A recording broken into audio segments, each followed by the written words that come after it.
नमस्कार दोस्तों, मार्केट की बात करते हैं। भारत डायनामिक्स लिमिटेड की बात करते हैं। नतीजे आने वाले थे 7 फरवरी 2023 को, तो अपडेट आ गया है और साथ में डिविडेंड का भी अनाउंसमेंट हुआ है। स्टॉक प्राइस 860 के ऊपर कारोबार कर रहा है।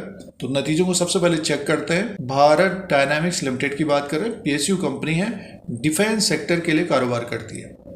चैनल से जुड़े रहने के लिए सब्सक्राइब करें, लाइक करें शेयर बाजार के अपडेट के लिए। भारत डायनामिक्स लिमिटेड की बात करें, तीसरी तिमाही के नतीजों की बात कर रहे हैं। सबसे पहले नंबर्स की बात करते हैं। भारत डायनामिक्स के ये नंबर्स हैं तीसरी तिमाही के और स्टैंड ऑन फाइनेंशियल रिजल्ट है ये 31/12/2022 के क्वार्टर में। रेवेन्यू की बात करते हैं, लैक्स में नंबर्स हैं, करोड़ में काउंट करेंगे। रेवेन्यू 456 करोड़ का है और Q2 में 529 करोड़ का था और एक साल पहले 750 करोड़ का। तो अब की बार घट गया, ये 456 करोड़ का रेवेन्यू हुआ है भारत डायनामिक्स का तीसरी तिमाही में, और क्वार्टर एंड क्वार्टर के हिसाब से भी कम हुआ है। तो 750 करोड़ का एक साल पहले था, अब हो गया 456 करोड़ का रेवेन्यू। और कंपनी का अदर इनकम को अगर हम प्लस करके देखते हैं, टोटल इनकम की बात करते हैं तो 498 करोड़ का टोटल इनकम है और Q2 में 579 करोड़ का था, एक साल पहले 838 करोड़ का था। तो भारत डायनामिक्स का जो टोटल इनकम आया है, देखिए 498 करोड़ का ही रहा है और एक साल पहले 838 करोड़ का था। तो ये घट कर आया है और क्वार्टर एंड क्वार्टर के हिसाब से भी घटा है। देखिए 579 करोड़ का Q2 में था और अब ये घट कर 498 करोड़ का हो गया। तो ये टोटल इनकम है और तीसरी तिमाही का भारत इनका, ये तीसरी तिमाही का टोटल इनकम है भारत डायनामिक्स का। तो एक्सपेंसेस की बात करते हैं। देखिए जो एक्सपेंसेस हुआ है और ये एक्सपेंसेस का कॉलम है, टोटल एक्सपेंसेस की बात करते हैं तो 392 करोड़ का एक्सपेंसेस है, 498 करोड़ का टोटल इनकम है। तो कंपनी को प्रॉफिट है, प्रॉफिट लॉस बिफोर टैक्स से पहले 105 करोड़ का प्रॉफिट है ये। और सीधे से मुनाफे की बात करते हैं, प्रॉफिट की बात करते हैं तो सीधे से प्रॉफिट की बात करते हैं, मुनाफे की बात करते हैं, profit loss for the period की बात करते हैं तो 83 करोड़ का है और Q2 में 75 करोड़ का था और एक साल पहले 213 करोड़ का, 213 करोड़ से ये घट कर 83 करोड़ का प्रॉफिट आ गया है, मीन्स कम हो गया है। तो 75 करोड़ का Q2 में था, उससे थोड़ा बहुत बड़ा है। तो कंपनी को तो प्रॉफिट है, बट ये है कि प्रॉफिट कम हो गया है, तो मुनाफा कम हुआ है तीसरी तिमाही में भारत डायनामिक्स का। और अर्निंग पर शेयर की बात करते हैं तो देखिए जो अर्निंग पर शेयर है, अर्निंग पर शेयर की बात करते हैं 4.57 का है और Q2 में 4.14 का था, एक साल पहले देखिए 11.64 का था। तो अर्निंग पर शेयर भी कम हुआ है सालाना। तो भारत डायनामिक्स को मुनाफा तो आया है, बट ये कि जो टोटल इनकम है वो कम हुआ है और मुनाफा भी कम आया है सालाना, और क्वार्टर एंड क्वार्टर के हिसाब से थोड़ा बहुत बड़ा है मुनाफा। तो तीसरी तिमाही में भारत डायनामिक्स का जो टोटल इनकम है वो घट कर आया है और मुनाफा कंपनी को आया है वो 83 करोड़ का है। अब डिविडेंड की बात करते हैं। भारत डायनामिक्स ने तीसरी तिमाही के नतीजों के साथ इंटरिम डिविडेंड का अनाउंसमेंट किया है, डिक्लेयर किया है।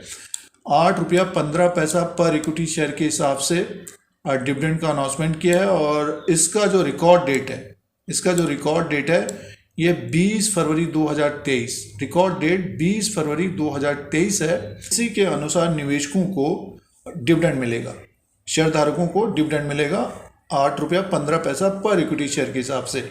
अगर 100 शेयर है या एक है तो 8 रुपया 15 पैसे का डिविडेंड मिलेगा निवेशकों को।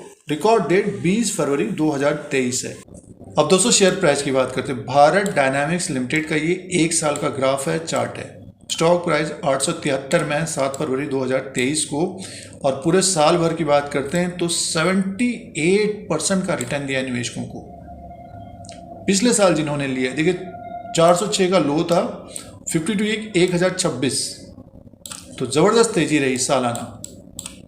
जिसने साल भर अगर स्टॉक को रखा है तो देखिए 400 के आसपास जिन्होंने लिया है तो अभी भी 872 में स्टॉक है। अब नतीजे आए हैं, मार्केट में थोड़ा बहुत मुनाफा वसूली भी देखने को मिल रही है और मुनाफा कम रहा है, तो थोड़ा बहुत दबाव रह सकता है अगले 2-3 महीना। नेक्स्ट क्वार्टर में अगर रेवेन्यू बढ़ेगा, प्रॉफिट बढ़ेगा तो स्टॉक अच्छा करेगा, बट ये कि ये जो नतीजे आए तो स्टॉक में थोड़ा बहुत दबाव रह सकता है। और मार्केट में अगर गिरावट रहेगी, जो सपोर्ट रहेगा इसका 820 का रहेगा। 820 का रहेगा। आप देखिए इंट्राडे में ही जो नतीजे आए हैं तो इसी में देख लीजिए स्टॉक नीचे की तरफ आ गया है। 909 में ओपन हुआ था, 914 का हाई बनाया है और 861 का लो बना लिया है, तो अपने लो के आसपास आ गया है। एक तरह से जो नतीजे हैं तो इंट्राडे में ही स्टॉक में गिरावट देखने को मिल रही है, तो आगे भी इसी तरह का देखने को मिल सकता है। कंपनी ने डिविडेंड दिया है, तो जिनके पास स्टॉक है पिछले साल जिन्होंने लिया तो डिविडेंड लेना चाहिए। और जब स्टॉक ऊपर की तरफ हो, यानी मीन्स ऊपर का जो हडल रहेगा इसका 900 के ऊपर, 914 के ऊपर जाएगा तो 945 तक जाता हुआ दिखाई दे सकता है। जब स्टॉक ऊपर की तरफ हो तो मुनाफा वसूली इसमें करना चाहिए, थोड़ा बहुत प्रॉफिट बुकिंग करनी चाहिए।